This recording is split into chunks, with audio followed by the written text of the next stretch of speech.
मधुबन के बाबा, मधुबन के बाबा मुरली वाले, आपका क्या कहना, आपका क्या कहना। ओम शांति। आज 9 अक्टूबर 2025 के साकार मधुर महावाक्य हैं। आज मीठे मीठे बाप दादा बोले, मीठे बच्चे, तुम अभी कांटे से फूल बने हो। तुम्हें हमेशा सबको सुख देना है। तुम किसी को भी दुख नहीं दे सकते हो। बाबा ने कहा, मीठे बच्चे, तुम अभी कांटे से फूल बने हो। तुम्हें हमेशा सबको सुख देना है। तुम किसी को भी दुख नहीं दे सकते हो। बाबा ने आज प्रश्न पूछा है कि अच्छे फर्स्ट क्लास पुरुषार्थी बच्चे कौन से बोल खुले दिल से बोलेंगे। तो उत्तर में बाबा ने समझाया कि बाबा, हम तो पास विद ऑनर होकर दिखाएंगे, आप बेफिक्र रहो। उनका रजिस्टर भी अच्छा होगा। उनके मुख से कभी भी ये बोल नहीं निकलेंगे कि अभी तो हम पुरुषार्थी हैं। पुरुषार्थ कर ऐसा महावीर बनना है जो माया जरा भी हिला न सके। ओम शांति। मीठे मीठे रूहानी बच्चे रूहानी बाप द्वारा पढ़ रहे हैं। अपने को आत्मा समझना चाहिए। निराकार बाप के हम निराकारी बच्चे आत्माएं पढ़ रहे हैं। दुनिया में साकारी टीचर ही पढ़ाते हैं और यहाँ है निराकार बाप, निराकार टीचर। बाकी इनकी कोई वैल्यू नहीं। शिव बाबा बेहद का बाप आकर इनको वैल्यू देते हैं। माना ब्रह्मा की। ब्रह्मा को वैल्यू किसने दी? शिव बाबा ने दी। तो मोस्ट वैल्यूएबल है शिव बाबा, जो स्वर्ग की स्थापना करते हैं। कितना ऊंच कार्य करते हैं। जितना बाप ऊंच ते ऊंच गाया जाता है, उतना ही बच्चों को भी ऊंच बनना है। तुम जानते हो सबसे ऊंच है बाप। यह भी तुम्हारी बुद्धि में है कि बरोबर अभी स्वर्ग की राजाई स्थापन हो रही है। यह है संगम युग, सतयुग और कलयुग का बीज, पुरुषोत्तम बनने का संगम युग। पुरुषोत्तम अक्षर का अर्थ भी मनुष्य नहीं जानते। ऊंच ते ऊंच सो फिर नीच ते नीच बने हैं। पतित और पावन में कितना फर्क है।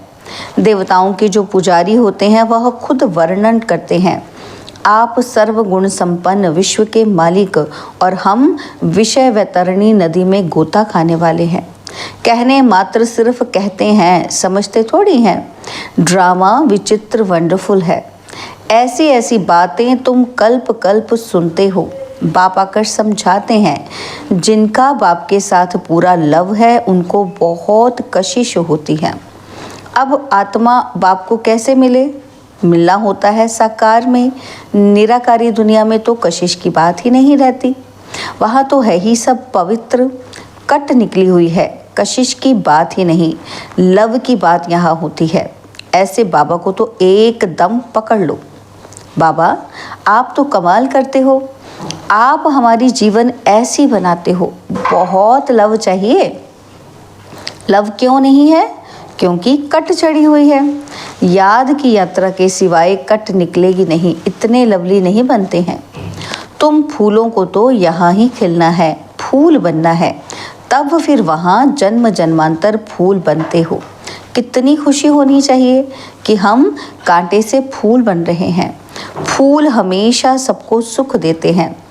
फूल को सब अपनी आंखों पर रखते हैं, उनसे खुशबू लेते हैं, फूलों का इत्र बनाते हैं, गुलाब का जल बनाते हैं।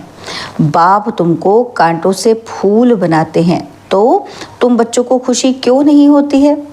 बाबा तो वंडर खाते हैं। शिव बाबा हमको स्वर्ग का फूल बनाते हैं। फूल भी पुराना होता तो एकदम मुरझा जाता है। तुम्हारी बुद्धि में है कि अभी हम मनुष्य से देवता बनते हैं। तमो प्रधान मनुष्य और सतो प्रधान देवताओं में कितना फर्क है, यह भी सिवाय बाप के और कोई समझा ना सके। तुम जानते हो, हम देवता बनने के लिए पढ़ रहे हैं। पढ़ाई में नशा रहता है ना, तो तुम भी समझते हो कि हम बाबा द्वारा पढ़कर विश्व के मालिक बनते हैं। तुम्हारी पढ़ाई है फॉर फ्यूचर, और फ्यूचर के लिए पढ़ाई कभी सुनी है? तुम ही कहते हो कि हम पढ़ते हैं नई दुनिया के लिए, नए जन्म के लिए। तो कर्म अकर्म विकर्म की गति भी बाप समझाते हैं। गीता में भी है, परंतु उनका अर्थ गीता वालों को थोड़ी आता है। अभी बाप द्वारा तुमने जाना है कि सतयुग में कर्म अकर्म हो जाता है और फिर रावण राज्य में कर्म विकर्म होना शुरू होते हैं। 63 जन्म तुम ऐसे कर्म करते आए हो, विकर्मों का बोझा सिर पर बहुत है, सब पाप आत्माएं बन गए हैं। अब वह पास्ट के विकर्म कैसे कटेंगे तुम जानते हो। क्या जानते हैं कि हम पहले सतोप्रधान थे और फिर 84 जन्म लेते हैं। बाबा ने ड्रामा की पहचान दी है। जो पहले पहले आएंगे, पहले पहले जिनका राज्य होगा, वही 84 जन्म लेंगे और फिर बाप आकर राज्य भाग्य देगा। अभी तुम राज्य ले रहे हो, समझते हो हमने कैसे 84 का चक्र लगाया है। अब फिर पवित्र बनना है। बाबा को याद करते करते आत्मा पवित्र हो जाएगी और फिर ये पुराना शरीर खत्म हो जाएगा। बच्चों को अपार खुशी होनी चाहिए। यह महिमा तो कभी भी कहीं नहीं सुनी कि बाप भी है, टीचर भी है और गुरु भी है। सो भी तीनों ही ऊंच ते ऊंच हैं।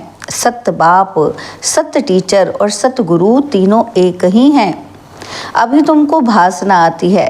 बाबा जो ज्ञान का सागर है, सभी आत्माओं का बाप है, वो हमको पढ़ा रहे हैं, युक्ति रच रहे हैं। मैगजीन में भी अच्छी अच्छी पॉइंट्स निकलती रहती हैं। हो सकता है रंगीन चित्रों की भी मैगजीन निकले। सिर्फ अक्षर छोटे छोटे हो जाते हैं, चित्र तो बने हुए हैं, कहीं भी कोई बना सकते हैं। ऊपर से लेकर हर एक चित्र का ऑक्यूपेशन तुम जानते हो। शिव बाबा का भी ऑक्यूपेशन तुम जानते हो। बच्चे बाप का ऑक्यूपेशन ज़रूर बाप द्वारा ही जानेंगे ना। तुम कुछ भी नहीं जानते थे।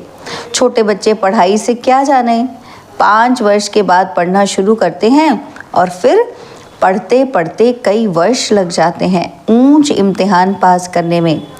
तुम हो कितने साधारण और बनते क्या हो, विश्व के मालिक।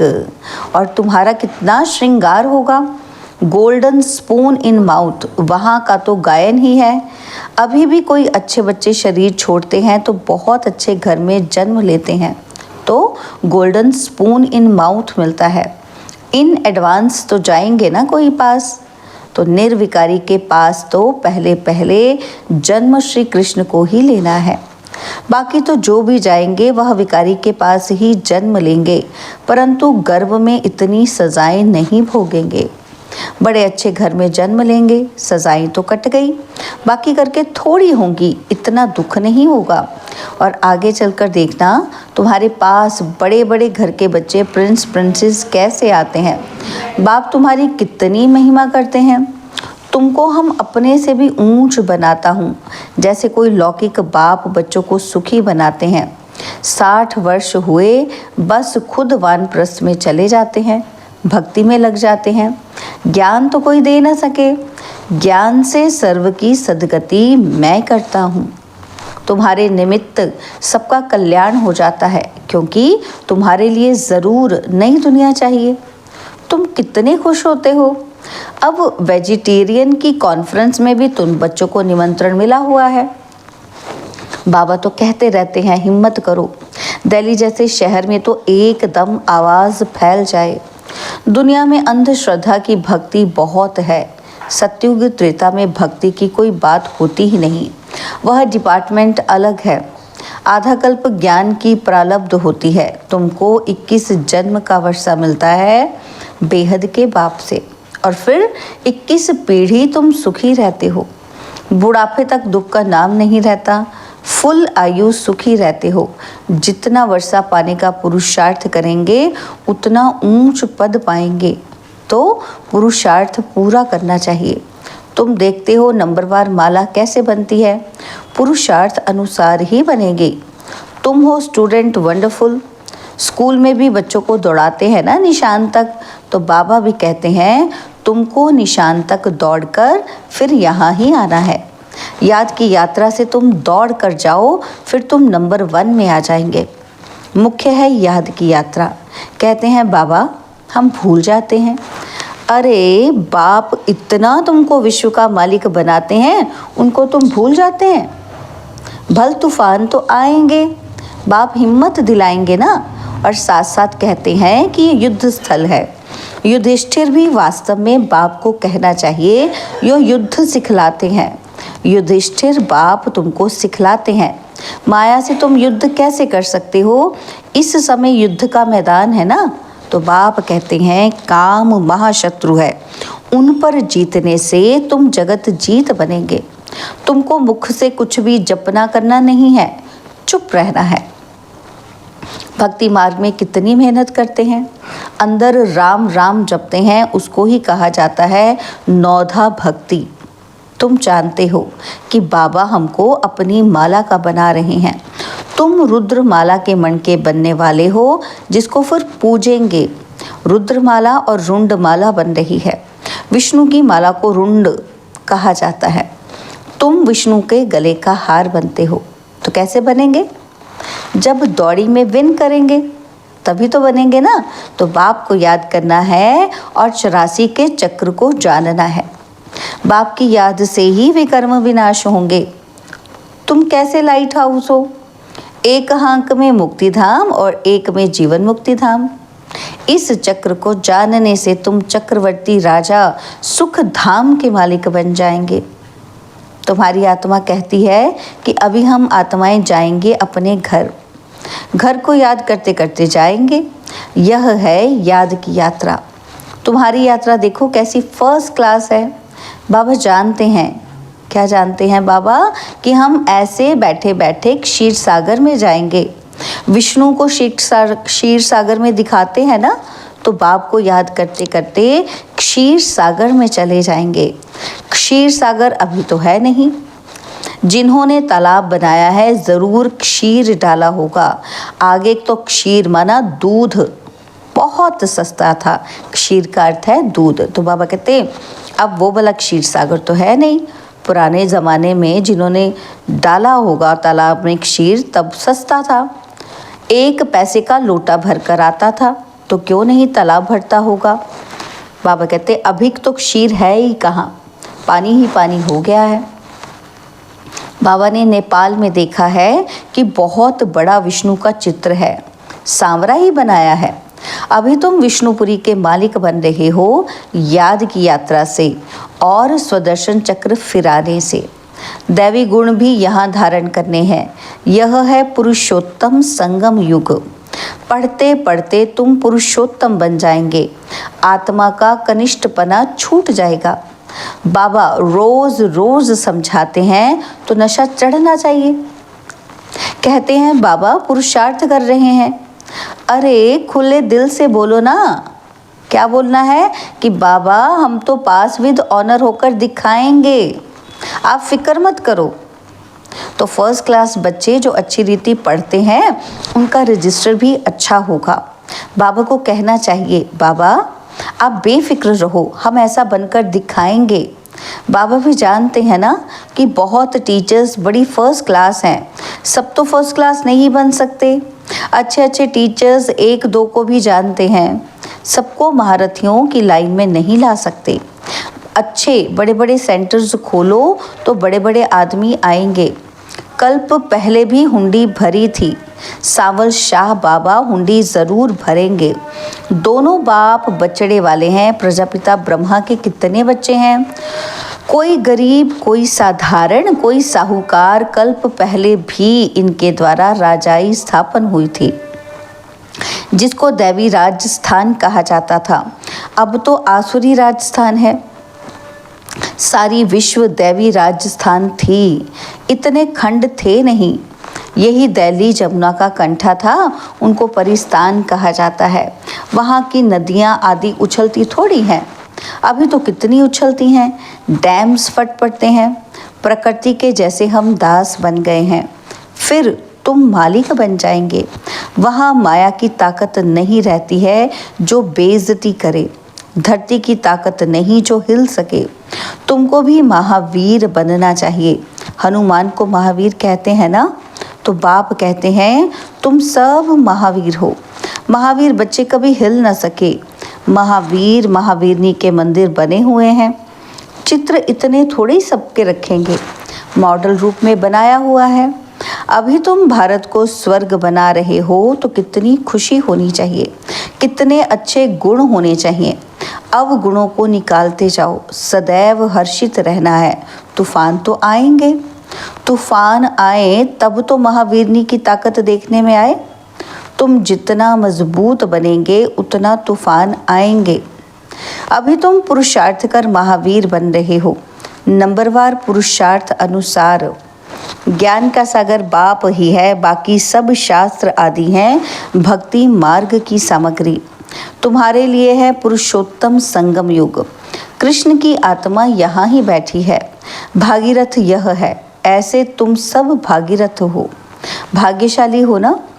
तो भक्ति मार्ग में बाप तो कोई का साक्षात्कार करा सकते हैं। इस कारण मनुष्य ने सर्वव्यापी कह दिया है, यह भी ड्रामा की भावी।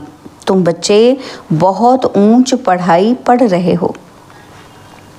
अच्छा, मीठे मीठे सिकिलदे बच्चों प्रति माता पिता बाप दादा का याद प्यार और गुड मॉर्निंग। रूहानी बाप की रूहानी बच्चों को नमस्ते। हम रूहानी बच्चों की रूहानी बाप दादाजी को दिलवा जान सिकवा प्रेम से नमस्ते। ओम शांति। प्यारे बाबा, मीठे बाबा, मेरे बाबा, शुक्रिया बाबा, शुक्रिया बाबा, शुक्रिया। धारणा के लिए मुख्य सार है। पहला पॉइंट है, आत्मा पर जो कट चढ़ी है उसे याद की यात्रा से उतार कर बहुत बहुत लवली बनना है। लव ऐसा हो जो बाप की सदा कशिश रहे। और सेकंड पॉइंट है, माया के तूफानों से डरना नहीं है, महावीर बनना है। अपने अवगुणों को निकालते जाना है, सदा हर्षित रहना है, कभी भी हिलना नहीं है। बाबा ने आज हमें वरदान दिया, शुद्ध संकल्पों की शक्ति के स्टॉक द्वारा मनसा सेवा के सहज अनुभवी भव। शुद्ध संकल्पों की शक्ति के स्टॉक द्वारा मनसा सेवा के सहज अनुभवी भव। अंतर्मुखी बन शुद्ध संकल्पों की शक्ति का स्टॉक जमा करो। यह शुद्ध संकल्प की शक्ति सहज ही अपने व्यर्थ संकल्पों को समाप्त कर देगी और दूसरों को भी शुभ भावना शुभ कामना के स्वरूप से परिवर्तन कर सकेंगे। शुद्ध संकल्पों का स्टॉक जमा करने के लिए मुरली की हर पॉइंट को सुनने के साथ साथ शक्ति के रूप में हर समय कार्य में लगाओ। जितना शुद्ध संकल्पों की शक्ति का स्टॉक जमा होगा उतना मनसा सेवा के सहज अनुभवी बनते जाएंगे। स्लोगन है, मन से सदा के लिए ईर्ष्या द्वेष को विदाई दो तब विजय होगी। मन से सदा के लिए ईर्ष्या द्वेष को विदाई दो तब विजय होगी। बाबा के अव्यक्त इशारे हैं, स्वयं और सर्व के प्रति मनसा द्वारा योग की शक्तियों का प्रयोग करो। बाबा कहते हैं, जितना अभी तन मन धन और समय लगाते हो उससे मनसा शक्तियों द्वारा सेवा करने से बहुत थोड़े समय में सफलता ज़्यादा मिलेगी। अभी जो अपने प्रति कभी कभी मेहनत करनी पड़ती है, अपनी नेचर को परिवर्तन करने की व संगठन में चलने की व सेवा में सफलता कभी कम देख दिल शिकस्त होने की, ये सब समाप्त हो जाएंगी। अच्छा, ओम शांति।